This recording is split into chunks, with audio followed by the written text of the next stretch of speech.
السلام عليكم واهلا وسهلا بكم في هذه الحلقه الجديده واللي من خلالها غادي نهضروا على تصنيف الفيفا للمنتخبات على مر التاريخ. التصنيف اللي غادي نعتمدوا فيه على افضل ترتيب وصل له كل منتخب ابتداء من 1992 السنه المعتمده من طرف الفيفا. وباش تكون الحلقه خفيفه على المشاهدين غادي نشوفوا فقط ترتيب المنتخبات العربيه وبالضبط افضل 5 منتخبات حسب تنقيط الفيفا.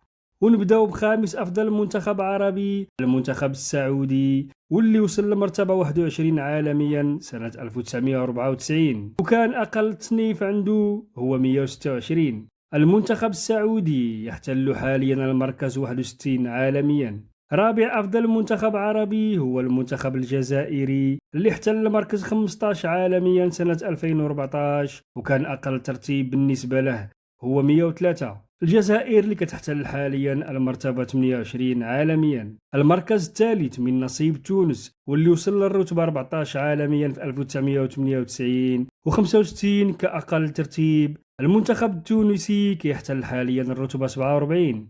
في المركز الثاني نجد المنتخب المصري واللي في سنة 2010 وصل للرتبة 9 عالميا بينما كان أقل ترتيب عنده هو 75. المنتخب المصري يحتل حاليا المركز 31. ونجيو دابا لأفضل منتخب حسب الفيفا عبر التاريخ. المنتخب الأول عربيا هو المغرب واللي قدر يوصل للمركز 8 عالميا 2026 وكان آخر مركز وصل له هو 95 عالميا. ولأنه آخر تصنيف خرج للفيفا فالمغرب يحتل حاليا الرتبة 8 وبالتالي الترتيب النهائي يكون على الشكل التالي: المنتخب المغربي الأول عربيا والثامن عالميا، مصر الثانية عربيا بمركزها التاسع عالميا، منتخب تونس الثالث عربيا و14 عالميا، الجزائر في المركز الرابع عربيا و15 عالميا، والمنتخب السعودي الخامس عربيا و21 عالميا.